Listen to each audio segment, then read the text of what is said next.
هر کسی که یقین داره نزد پروردگارش میگرده، یقین داشته باشین و شما میخواید خودتون پاک کنید، دیگر طریق پاک کردن و سوی خدا بازگشتن دیگر به شامپون و به صابون و به این آبوزی نمیشه. فقط پاکیزه کردن ما و شما به توبه نصوح، لکن گناه دل نمود میشود. چقدر با دقت باشین، گناه دل نمود میشود. گناه دل نمود میشود. یکی گناه‌های هسته که برای قبول توبهش که خدا او را بگیره، خب گوش کنیم بچه، برای که خدا قبول کنه توبه تره 3 شرط داره.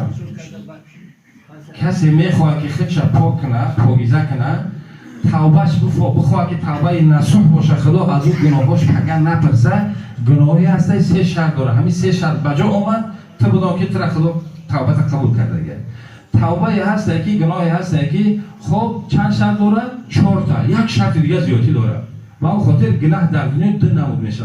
یکش برای توبه کردن تا توبه نصوح، توبه نصوحی باشه، خدا بگه تر ای گناه نپرسه، 3 شرط داره. یکش 4 شرط داره، یک شرطی وزین ترک داره. خب گناهی که 3 شرط داره، گناهی که یعنی که دولو ملو را دیدن وقتی که اون تابوت پیش جنازه دمیاره، بعد اون اکای ملو بگره که خب الله بالای بندش ده حق داره، حق الله است، حق الاب، یعنی که حق الله نماز روزش میگن خدا نمیسپاره مگر قضا کرده باشه، روزه خدا باشه، خدا خودش غفور رحیم، خواه میبخشه نخواه عذابش میکنه، این حقیقت شه. لکن حق الاب حقی خدا نیست. یعنی که اگر از کسی قرضدار باشه چیکار کنه؟ بیا اینجا وارثش هست سمش میتر، اون را نمیگه خدا میبخشه. شما شاهدی نه؟ هم میگه حق الله نماز روزش به خدا میسپاره، نه که حق العبد اگر پیمون کرده باشه اینا وارثش هست بیا پرداخت میکنه، نه که به خدا نمیبخشه. و اون خاطر گناهی که همگی هر کی بالای دنیا به عصیان گناه نمیشه. اگر گناه ما و شما گناهی باشه که حق خدا را پیمون کرده باشیم، برای که توبه ما توبه نصوح شود 3 شرط داره. تو شرب خمر کردگی، تو رمضان خوردگی، تو زکات دادگی نیستی، تو زنا داری، صدها زنا داری، تو بخوای که خدا امروز را پاک کنه، توبه 3 شرط داره. یکم القلع من الذنوب، یعنی که وقتی که اینا گشتی حاضر در همین مسجد خانه خدا گفتی که پروردگار خب رنگ من یا شو تنصیحت هم این در صدمه و خیلی میومدن نمیگویدن پروردگار واسه شیطان خطا زنا را کردم، عرق خوردم، حکومتی را پایمال کردم، پروردگار توبه کردم، یعنی حق خدا را پایمال کرده گیت، حکومت خدا را پایمال کرده. 3 شرط داره. بخوای که خدا طرف بگنم 3 شرط داره. یکم قلع من الذنوب، چی گناهی داره خودت میدونی، تو عرق خوری، تو زناکاری، قلع من الذنوب، طرف همون گناه دیگه نمیره. یک شرطش رفتی دیگه باره شرط پایمال شد. توبه نصوح نیست رو 37. یکم قلع من الذنوب، یعنی پا و دست دیگه سینه هم گناه نمیره. دیم الندم، پشیمانی. چون وقتی که توبه کردی 10 سال میگذره، 20 سال میگذره، ای گناه که یکی با یادت زد پشیمانی کنی. پروردگار همونی که 2 سال پیش 5 سال پیش من گناه کرده بودم، من پشیمانم از وسوسه شیطان که با یادت زد، نه اینکه با لذت بری. پروردگار نده. 2 شرط چی؟ شب و روز با یادت میزنه پشیمانی تبیان میکنی. خلع من الذنوب 10 سال میگذره، 20 سال میگذره، طرف همون گناه زنا و عرق نمیره. دیم کی با یادت زد عرق خرید زنا پشیمانی اظهار میکنی. 3 تا آمدن حضرت عزرائیل به سر روح تکرار نمیشه. انا میگن توبه نصوح. کسی داره مرحمت، قسم به خدا رحمت خدا هویه بیعت کنید.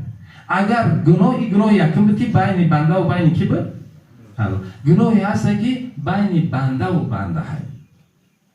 تو مال مردم دزدیدگی، تو غصب کردگی، تو غیبت کردگی، تو حقارت و دشنام و نتکوب کردگی مردم. خب این گناه توبه کردن 4 شرط داره. 3 شرطی گفتگیمون، همین 3 شرطی گفتگیمون خل دست پات میگن دیگه حقارت و دشنام و غصب و دزدی نمیکنیم. دیدیم که کی برات زدن حسرت پشیمانی تا میکنی. 3 تو عزرائیل آمدن تکرار نمیکنی. 4 شرطش نباشه خدا تو را قبول نمیکنه.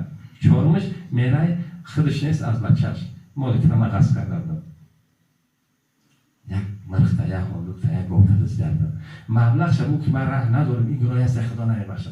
میتونم 1000 سال 10,000 پیامبر میگه شما اگر پیش کسی یکدیگر در مظلمت داریم، ظلم داریم، دیگر بریم طلب پهلی کنیم. پیش روز یک روز تنگه و طلا و دلار نیست که دیگه خطه بخرید. اون روز همه اجر پاداش میره سیاه میشه دیگه. و اون خاطر پهلی تو غیبت کرده دزدیده آتش نیست پیش بچهش برد. برای که وارثی پدر کیه؟ پسره. برای بود پدر ترم من مالش داره میوشیم یک گوشه یک مندوک شده که این خیلی کار کردگی. یعنی خدا نمیبخشه. من نفهمیدم در حالت غرور جوانی همین کار کردگیم. بیا مبلغش. خب ببخشد خب اگر پهلی نباشه بعد در قیامت وقتی ما نیست که تشخیر مسکین میشه، فقیر میشه، مسکین میشه، داخل دوزخ میشه. این حق چهارم حق بنده و بنده خدا نمیبخشه مگر که در دنیا. و اون خاطر این سه شرطی که بین دو گناه بود برای شما بیان کردیم پروردگار هر چه که سعی کرده عمل کرده شما برای ما شما نصیب بکنه. خب تبریکات از نماینده‌های حکومت ناحیه و ماهیه بخیر کنم.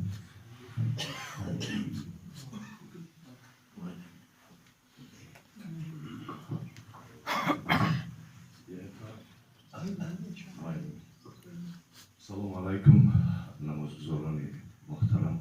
امروز ما در جشن عید سعید فیتر قرار داریم. خب ماه شریف رمضان این چیزی که بابایشان گفت ماه بزرگ نزول رحمت است، ماه بزرگ نزول مغفرت است، ماه بزرگ نزول فیض و برکت است، ماه بزرگ نزول اجابت دعا می باشد. محض با سیاست خیرتمندانه پیشوای ملت امروز ما آزادانه زندگی می کنیم. امروز ما آزادانه نماز می خونیم. امروز ما آزادانه روزه می گیریم که فکر می کنیم این محک شکر گزارش. همین رسالت رمضان چیزی که بابای اشکان جان گفتن این مهربان بوده است. این به محتاجان، این به نیازمندان دستیاری دراز کردن است. این سر یتیمان سیله کردن است. خوب که باشد رساله از همه بزرگش